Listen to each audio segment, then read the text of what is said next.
Hi guys, how are you. मैं सुल्तान अली एक बार फिर हाजिर हूँ आपके 9th केमिस्ट्री क्लास के अंदर। तो देखिए यहाँ पर आज जो टॉपिक है वो आपका टॉपिक है संयोजकता या बैलेंस। क्या है भाई? बैलेंसी या संयोजकता। देखिए ये इस वर्ड से ही क्या है इसका मीनिंग आप बता सकते हैं कि क्या संयोजक यानी कि जो बंधन करने वाला, ठीक है, संयोजकता बांधने वाला है। तो इससे यानी कि किसी भी तत्व की वो संख्या, संयोजकता केमिस्ट्री के अंदर क्या है कि भाई किसी भी तत्व की या किसी परमाणु की वो क्षमता जिसके माध्यम से वो किसी दूसरे परमाणु से बंधता है या उससे यौगिक बनाता है, ठीक है, इलेक्ट्रॉनों के। तो जितने इलेक्ट्रॉनों के आदान प्रदान करके वो यौगिक बना रहा है किसी भी विधि द्वारा, चाहे वो आदान प्रदान कर रहा हो, तो जितने इलेक्ट्रॉन उसने लिए या दिए वो क्या कहलाता है, वो संयोजकता कहलाती है। ये इसकी एक आसान सी परिभाषा है, ठीक है। तो जैसे कि क्या है हमारा यहाँ पर देखिए NaCl है, सोडियम है हमारा। सोडियम के जो 11 होता है इसका इलेक्ट्रॉनिक विन्यास 2 8 1 होता है। बाह्य कोश में एक इलेक्ट्रॉन है, तो ये क्या करता है, ये इसके पास एक इलेक्ट्रॉन फालतू होता है, यानी कि इस वाले कोश में 8 है तो एक इलेक्ट्रॉन इसमें क्या है वो ज़्यादा है यहाँ पर बाह्य कोश में, ये रहा। और Cl के पास जो होते हैं, Cl जो है क्लोरीन जो है वो हमारा 17 होता है। इसका इलेक्ट्रॉनिक विन्यास तो 8 और 7 होता है। तो इसमें क्या है, बाहर में ये 2 2 4 2 6 और 1 7 होते हैं। लेकिन एक अष्टक के नियम के अनुसार कोई भी परमाणु जो होता है अपने 8 इलेक्ट्रॉनों की पूर्ति करना चाहता है तो उसके लिए वो क्या करता है, या तो इलेक्ट्रॉन दे देता है। देने देखिए सोडियम का एक देने पर क्या हो जाएंगे, इसके बाह्य कोश में 8 रह जाएंगे और इसके कितने हो जाएंगे, 8 हो जाएंगे। तो ये एक इलेक्ट्रॉन इसको दे देते हैं, तो इसकी संयोजकता जो हो जाती है, क्योंकि ये इलेक्ट्रॉन निकाल रहा है तो Na इस पे प्लस आ जाता है और Cl पर माइनस आ जाता है। तो यानी कि इसकी संयोजकता प्लस की 1 हो गई और इसकी संयोजकता -1 हो गई। ये तो है आपका क्या, आसानी समझ लें। अब देखिए किताब के अनुसार समझाते हैं आपको। यहाँ देखिए ये कह रहे हैं कि संयोजकता जहाँ से हमने निशान लगवाए हैं वो देखते हैं। संयोजकता शब्द का प्रयोग सर्वप्रथम फ्रैकलैंड ने, एक वैज्ञानिक थे फ्रैकलैंड, उन्होंने क्या था, इसका यूज़ किया था। आगे के इसका यूज कितने में किया था, सन 1852 में किया था। आगे कह रहे हैं तत्वों के परमाणुओं की संयोग करने की क्षमता के लिए किया गया था, यानी कि परमाणुओं के संयोग, तत्वों के परमाणुओं की क्या संयोग करने की क्षमता क्या कहलाती है, वैलेंसी कहलाती है। आगे है शब्द लैटिन भाषा की, वैलेंटाइना शब्द से बना है। शब्द ये किस है, वैलेंटाइना शब्द से बना है, वैलेंसी। और आगे लैटिन भाषा में वैलेंटाइना का अर्थ सामर्थ्य या क्षमता होता है। लैटिन भाषा में क्या होता है, वैलेंटाइना का अर्थ जो होता है वो सामर्थ्य या क्षमता होती है। आगे आता है किसी तत्व की संयोजकता, उसकी रासायनिक संयोग करने की क्षमता। किसी तत्व जो डेफिनेशन है वो ये है किताब के अनुसार कि किसी तत्व की संयोजकता जो होती है वो उसके रासायनिक संयोग करने की क्षमता अर्थात संयोजन क्षमता को प्रदर्शित करती है। यानी किसी तत्व की या परमाणु की जो संयोजकता होती है वो उसके संयोजन करने की क्षमता कहलाती है। ये है आपकी क्या, ये था आपका क्या, फ्रैकलैंड के अनुसार परिभाषा दी। तो फ्रैकलैंड ने संयोजकता के एक पूर्ण संख्या में प्रदर्शित करने का सुझाव दिया। ऐसा करने के लिए हाइड्रोजन को संयोजकता 1 मानी गई। भाई हाइड्रोजन की संयोजकता कितनी मानी गई, 1। तथा संयोजकता की परिभाषा इस प्रकार दी गई, किसी तत्व की संयोजकता हाइड्रोजन के परमाणुओं की वह संख्या है जो उस तत्व के एक परमाणु से संयोग करती है। संयोजकता इस परिभाषा के अनुसार हाइड्रोजन क्लोराइड, जल H2O व अमोनिया NH3 में क्लोरीन Cl ऑक्सीजन व नाइट्रोजन की संयोजकता के अनुसार 1 2 3 हुई, ठीक है। परंतु मैथेन CH4 C2 और एथेन और एथिलीन, देखिए इसमें ये बताया गया कि इसके अकॉर्डिंग फ्रैकलैंड ने ये कहा कि जितने परमाणु हाइड्रोजन के जुड़ रहे हैं किसी तरह से वही उसकी संयोजकता होती है। जैसे क्या, जैसे हमारे क्या है यहाँ पर NH3, देखिए NH3 है, ये अमोनिया है, तो अमोनिया से कितने परमाणु जुड़ रहे हैं, तो इसकी संयोजकता जो हुई, संयोजकता कितनी हो गई, 3 हो गई। कितनी हो गई, 3, क्या हो गई, 3 हो गई। इसकी संयोजकता 3 हो गई। इसी तरीके से H2O यानी कि ऑक्सीजन से 2 जुड़ रहे तो इसकी ऑक्सीजन की 2 हो गई, ठीक है। इसी तरीके से क्या है हमारा, एक है हमारा इसमें दिखाया गया ये H2O NH3 और HCl दिखाया गया। तो HCl। यहाँ पर देखिए हाइड्रोजन के 3 परमाणु जुड़े हैं तो नाइट्रोजन की संयोजकता 3, हाइड्रोजन के 2 जुड़े हैं तो ऑक्सीजन की संयोजकता 2, और यहाँ पर क्लोरीन से 1 जुड़ा हुआ है तो इसकी संयोजकता कितनी है, वो 1 है। कितनी है, वो 1 है। ठीक है, तो इसके अकॉर्डिंग तो ये हो गया। लेकिन अगर हम बात करते हैं इसी रूल के अनुसार इसकी CH4 मैथेन की, तो मैथेन के इसके कार्बन की संयोजकता जो हो जाएगी वो 4 हो जाएगी। लेकिन अगर बात करते हैं कि इसकी यहाँ पर बात करते हैं आगे से CH4 हो गया से एथिलीन की, एथिलीन या एसिटिलीन की।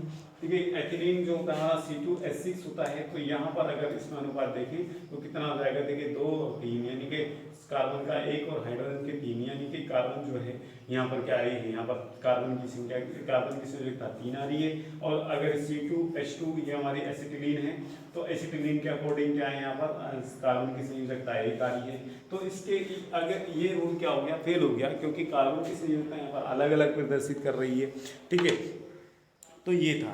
आगे ये 4 3 2 1 दिखला रहे हैं।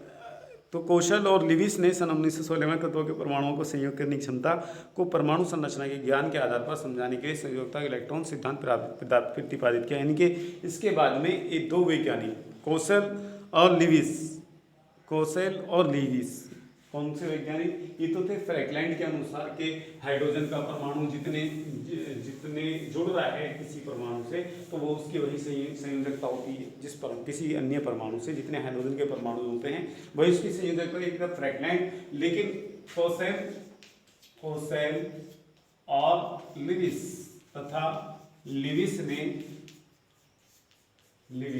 ने क्या दिया, इसकी संयोजकता का सिद्धांत दिया, परमाणु की संयोजकता का सिद्धांत दिया। उसके अकॉर्डिंग क्या था, उसके अकॉर्डिंग ये था कि भाई सिद्धांत के अनुसार क्या था वो बताते हैं। नंबर 1 उन्होंने बात बताई कि किसी तत्व की संयोजन क्षमता उसके परमाणु के बाह्यतम कोषों में उपस्थित इलेक्ट्रॉनों की संख्या पर निर्भर करती है। यानी संयोजन की क्षमता कितनी, जैसे क्या होता है हमारा था ये क्लोरीन है, तो क्लोरीन जो है, क्लोरीन की ये क्लोरीन का नाभिक पहली कोष में 2, देखिए क्लोरीन 17 होता है हमारा, 2 8 और 7, तो इसके ऊपर डिपेंड करेगी कि 7 इलेक्ट्रॉन हैं, तो अब ये क्या करेगा, एक ही इलेक्ट्रॉन लेगा तो इसकी संयोजकता कितनी हो जाएगी, वो 1 रह जाएगी, और क्योंकि ये ले रहा है तो -1 हो जाएगी। इसी तरीके से क्या है हमारा सोडियम है, सोडियम जो होता है हमारा 11 होता है, तो 2 8 और इसकी क्या हो जाएगी 1, तो इसमें एक इलेक्ट्रॉन ये दे देगा किसी को, तो इसकी संयोजकता कितनी हो जाएगी, 1 हो जाएगी, वो प्लस की। ठीक है भाई, तो ये होता है, ये कह रहा है कि बाह्यतम कोष में उपस्थित इलेक्ट्रॉनों की संख्या पर निर्भर करती है किसी भी तत्व की संयोजन क्षमता या संयोजकता या संयोजन क्षमता। ठीक है भी। आगे दूसरा कह रहा है कि उत्कृष्ट गैसें, उत्कृष्ट गैसें इन निष्क्रिय गैसें जैसे हीलियम, नियोन, आर्गन, क्रिप्टन तो लगभग निष्क्रिय होती हैं, इनके बहुत कम तत्वों के साथ रासायनिक संयोग होते हैं, तो इनकी संयोजन क्षमता अन्य सब तत्वों से कम होती है। इनकी अक्रियता यह सिद्ध होती है कि इन तत्वों की इलेक्ट्रॉनिक विन्यास बहुत स्थायी होते हैं। इलेक्ट्रॉनिक विन्यास इनके क्या होते हैं, बहुत ही, तो इनकी क्या होती है, ये शून्य समूह यानी संयोजिता शून्य होती है, तो ये स्थायी होती है इनकी संयोजन क्षमता। ठीक है, क्योंकि इनके तो पूरी कोष जो होती हैं वो पूरी भरी हुई होती है। जैसे हमारा हीलियम है, हीलियम 2 यानी कि पहली कोष इसकी, ये इसका नाभिक है, तो इसकी पहली कोष में 2 इलेक्ट्रॉन है पूरी हैं। ठीक है, इसी तरीके से नियोन है, नियोन जो है वो 8 है, तो इस 10 नियोन जो होता है वो कितना होता है, वो 10 होता है, तो इसकी पहली कोष में 2 और दूसरी कोष में 8 इलेक्ट्रॉन है, तो इससे पूर्ण है, तो इसकी संयोजकता शून्य होती है। आगे देखेंगे, नेक्स्ट है हमारा, इसमें सभी तत्वों के परमाणु की प्रवृत्ति स्थायित्व प्राप्त करने की होती है। इसी कह रहा है कि इन्होंने बताया कि सभी परमाणु जो होते हैं अपना स्थायी अवस्था प्राप्त करना चाहते हैं। ठीक है, स्थायी प्राप्त करने के लिए वे सभी तत्वों के परमाणुओं की प्रवृत्ति ये होती है कि वो निकटतम उत्कृष्ट गैस के स्थायी इलेक्ट्रॉनिक संरचना प्राप्त कर लें। इनके जिस तरीके से निष्क्रिय गैस स्थायी अवस्था प्राप्त किए हैं, ऐसे ही उनकी कोशिश होती है कि वो भी ऐसे ही क्या कर लें, अपना स्थायित्व यानी कि निकटतम उत्कृष्ट गैसों का स्थायी इलेक्ट्रॉनिक संरचना प्राप्त कर लें, ये होता है। अब उत्कृष्ट गैसों में देखिए मैंने आपको बताया, जैसे हीलियम, नियोन, आर्गन का देखेंगे, आर्गन का जो होता है हमारा, आर्गन का दिखा रखा है यहाँ पर 18, तो इसका इलेक्ट्रॉनिक विन्यास जो होता है 2 8 और 8 288, तो इसके भी क्या है ये स्थाई कोष है इसकी, तो इसमें क्या है ये स्थायी अवस्था प्राप्त किए हुए हैं। आगे कह रहा है हीलियम के अलावा अन्य सभी उत्कृष्ट गैसों के बाह्यतम कोष में 8 इलेक्ट्रॉन है, अतः अधिकांश तत्वों के परमाणु में अपने बाह्यतम कोष से 8 इलेक्ट्रॉनों को लेने की प्रवृत्ति होती है। इस नियम के को अष्टक का नियम कहते हैं, यानी कि सभी तत्वों में इनके अलावा उत्कृष्ट गैसों में तो क्या होता ही है, तो अन्य जो परमाणु होते हैं, अन्य जो तत्व होते हैं, वो उत्कृष्ट गैसों की तरह स्थायित्व प्राप्त करने के लिए क्या करते हैं, इलेक्ट्रॉनों का आदान प्रदान करते हैं। तो जितने वो इलेक्ट्रॉनों का आदान प्रदान करते हैं वही उनकी क्या होती है, वही उनकी क्षमता कहलाती, संयोजक क्षमता कहलाती है। और यही क्या कहलाता है, अष्टक का नियम कहलाता है। क्योंकि देखिए यहाँ पर हीलियम के अलावा जितने भी हैं, हीलियम हमारा यहाँ पर इसमें हीलियम में 2 हैं, बाकी नियोन, आर्गन और क्रिप्टन। क्रिप्टन में देख लेते हैं, क्रिप्टन जो है वो 36 होता है। क्या होता है क्रिप्टन जो है हमारा वो 36 है। तो इसका इलेक्ट्रॉनिक विन्यास 2, 8, 18 और फिर 8 यहाँ पर। तो सभी में क्या है, बाह्यतम कोष में 8 इलेक्ट्रॉन है। यहाँ पर कितने इलेक्ट्रॉन है बाह्यतम कोष में, सभी में। यहाँ देखिए मैंने दिखाना, नियोन देखिए मैं दोबारा समझा देता हूँ। हीलियम में 2 हैं तो 2 बाह्यतम कोष में, नियोन में 10 हैं तो बाह्य कोष में 2, पहली कोष में 2 और दूसरी कोष में 8। और इसी तरीके से आर्गन में 18 हैं तो पहली कोष में 2, दूसरी कोष में 8 और तीसरी कोष में 8। क्रिप्टन में 36 हैं तो पहली कोष में 2, जो दूसरी कोष में 8, तीसरी कोष में 18 और चौथी कोष में 8। तो सभी में क्या है 8-8 इलेक्ट्रॉन है। तो इसी तरीके से हर एक तत्व जो होता है अपनी बाह्यतम कोष में 8 इलेक्ट्रॉन पूरे करना चाहता है। तो यही क्या कहलाता है, यही क्या अष्टक का नियम कहलाता है, ऑक्टेट रूल कहलाता है ये। आगे कह रहा है कि परमाणु स्थायी संरचना निम्न प्रकार से प्राप्त करते हैं, यानी किस तरीके से वो अष्टक का यानी अपनी 8 कक्षा पूरी करना चाहते हैं। तो वो ये रूल हैं, वो कौन कौन से रूल हैं वो दिखा देते हैं आपको यहाँ पर। तो देखिए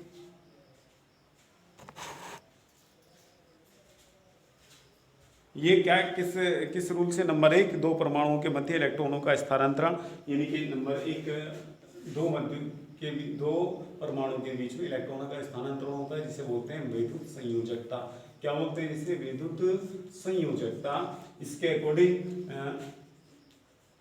विद्युत संयोजकता यानी कि इसमें क्या होता है, इलेक्ट्रॉनों का स्थानांतरण होता है, एक से जाता है और दूसरा रिसीव करता है। तो एक को डोनर कहते हैं, दूसरे को रिसीवर कहते हैं। जैसे क्या होता है हमारा NaCl, Na पर 1 इलेक्ट्रॉन, Cl पर कितने होते हैं 7 इलेक्ट्रॉन बाह्यतम कोष में होते हैं।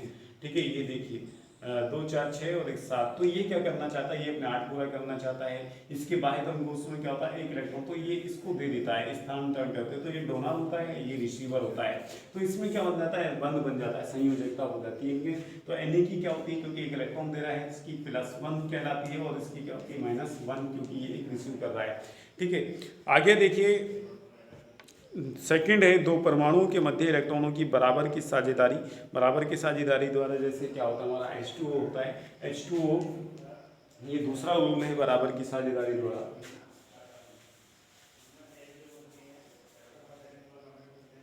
बराबर की साझेदारी द्वारा, यस इसे बोलते हैं, इस रूल को बोलते हैं बराबर की साझेदारी द्वारा जो होता है 2 परमाणु के इलेक्ट्रॉन बराबर की साझेदारी, सहसंयोजकता। क्या बोलते हैं इसको, सहसंयोजकता। क्या बोलते हैं इसको, सहसंयोजकता। तो इसमें क्या होता है, जैसे हमारा क्या है ये H2O है, H2O ये एक बना है इससे। तो इसमें क्या होता है हाइड्रोजन के बाह्य कोष में कितने इलेक्ट्रॉन होते हैं, 1 होता है। और ऑक्सीजन में कितने होते हैं, ऑक्सीजन जो होता है हमारा 8 होता है। क्या होता है 8। इसमें पहली कोष में 2, दूसरी कोष में 6। तो इसमें क्या होता है, एक यहाँ 2 और ये 2 और 1 ये 6 हो गए। तो ये 8 पूरे करने चाहता है, और एक हाइड्रोजन परमाणु यहाँ पर है। तो ये एक तो करता है इससे, किससे कर लेता है, इससे। इसके कितने हो गए 7, और इसके कितने हो गए 2। और इसके ये क्योंकि हाइड्रोजन परमाणु हीलियम का करना चाहता है, बाकी जो होते हैं वो 8 पूरे करना चाहते हैं। हीलियम की तरह यानी कि 2 हाइड्रोजन का परमाणु 2 पूरे करना चाहता है, और ये साझेदारी द्वारा बंद बना लेते हैं। तो इसकी संयोजकता कितनी हुई, इसकी 1 हो गई, और इसकी कितनी हो गई, इसकी 2 हो गई, इसकी क्या हो गई 2 हो गई। तो ये क्या है और इसकी 1 हो गई ये, ठीक है ना। तो ये साझेदारी द्वारा बंध बना देते हैं। इसके भी 8 हो गए पूरे, और इसके क्या हो गए, इनके आपस में इसके भी दो, इसके 2 और इसके 2 हो गए। ठीक है भाई, तो इसके द्वारा ये कह रहा था हमारा सहसंयोजकता बंध। एक होता है हमारा उप सहसंयोजक बंध। इसमें क्या होता है, एक पूरा युग्म दे दिया जाता है सहसंयोजकता से। बाद में तीसरा जो आता है हमारा वो आता है उप सहसंयोजकता।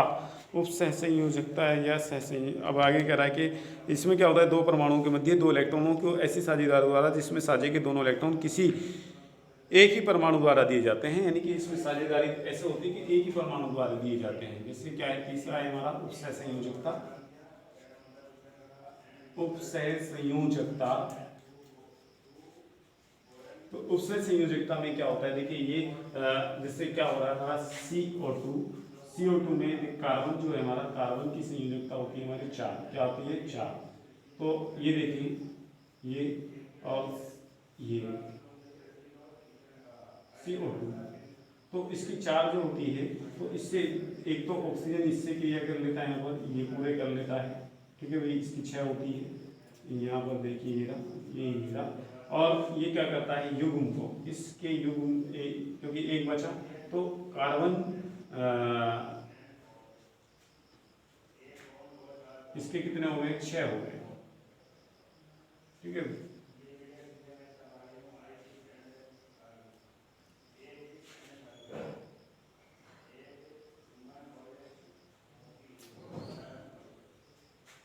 के 6 हो गए। तो ये क्या कर लेते हैं, ऑक्सीजन, ये एक इससे पूरा दे देता है किसको, ऑक्सीजन को। तो ये पूरा का पूरा युग्म इस कार्बन द्वारा दे दिया जाता है किसको, इस ऑक्सीजन को दे दिया जाता है, और इसके कितने हो जाते हैं, 8 हो जाते हैं। तो इस माध्यम से क्या होता है, ये बंध बनाते हैं या संयोजकता इनकी प्रकट की जाती है। आगे देखिए, आगे कह रहा है कि तो इसमें क्या है, इसके अकॉर्डिंग इन्होंने परिभाषा दी कि किसी तत्व के एक परमाणु द्वारा रासायनिक संयोग से स्थानांतरण या साझे में प्रयुक्त इलेक्ट्रॉनों की संख्या उनकी संयोजकता कहलाती है। अब नई परिभाषा कह दी कि किसी तत्व के एक परमाणु द्वारा रासायनिक संयोग में स्थानांतरण के द्वारा या साझे में प्रयुक्त इलेक्ट्रॉन किसी परमाणु द्वारा दिए इलेक्ट्रॉनों की संख्या को संयोजकता कहते हैं। हम देखिए यहाँ पर देखिए कार्बन की कितने हैं, देखिए यहाँ पर कितने इलेक्ट्रॉन साझेदार द्वारा, ये और ये भी साझे ले रहे हैं, ये भी ले, तो इसकी कितनी होगी, कार्बन की संयोजकता 4। इसमें कितने हो रहे हैं, 2, तो ये 2। इसमें कितने हो रहे हैं, ये कितने, 2। ऑक्सीजन की 2, कार्बन की 4। तो जो भी है बंध बनाने में, चाहे वो संयोग द्वारा कर रहे हो या साझे द्वारा कर रहे हो या स्थानांतरण द्वारा कर रहे हो, ठीक है, तो उनकी क्या कहलाती है, वो कहलाती है संयोजकता कहलाती है। ठीक है भाई, आगे देखिए ये कह रहा है कि सोडियम परमाणु क्रमांक 11 का इलेक्ट्रॉनिक विन्यास 281 है। इसके निकटतम उत्कृष्ट गैस नियोन है, जिसको इलेक्ट्रॉनिक विन्यास 2.8 है। तो स्थायी संरचना प्राप्त करने के लिए सोडियम एक परमाणु में से एक इलेक्ट्रॉन कम हो जाता है, तो इसकी संयोजकता 1 होती है। मैंने आपको पहले बता दिया सोडियम का। ठीक है, सोडियम में क्या होता है, एक फालतू होता है, तो वो क्या करता है, 1 इलेक्ट्रॉन दे देता है। इसी तरीके से क्लोरीन है, क्लोरीन के अंदर क्या होता है, 7 होते हैं, तो 7 होते हैं, और वो क्या कर लेता है, 1 इलेक्ट्रॉन रिसीव कर लेता है, तो इसकी संयोजकता 1 माइनस की 1 होती है, क्योंकि वो रिसीव कर रहा है, तो 1 होती है संख्या में।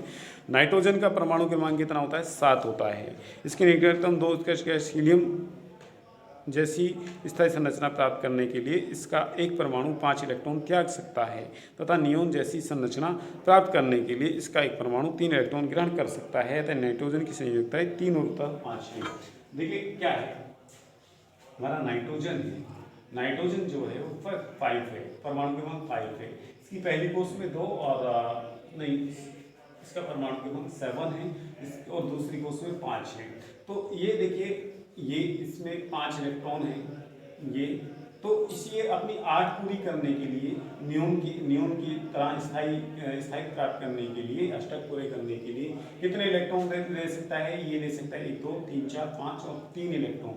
तो इसकी संयोजकता 3 भी होगी नाइट्रोजन की। और ये क्या कर सकता है, ये हीलियम की तरह स्थायित्व प्राप्त करने के लिए, क्या करने के लिए, हीलियम की तरह स्थायित्व प्राप्त करने के लिए क्या करेगा, ये 3 के 3 दे भी सकता है, 3 के 3 दे भी सकता है, तो 3 हो गई। ठीक है, 3 दे भी सकता है और 3 ये ले भी सकता है, तो इसकी संयोजकता जो होगी वो 3 होगी।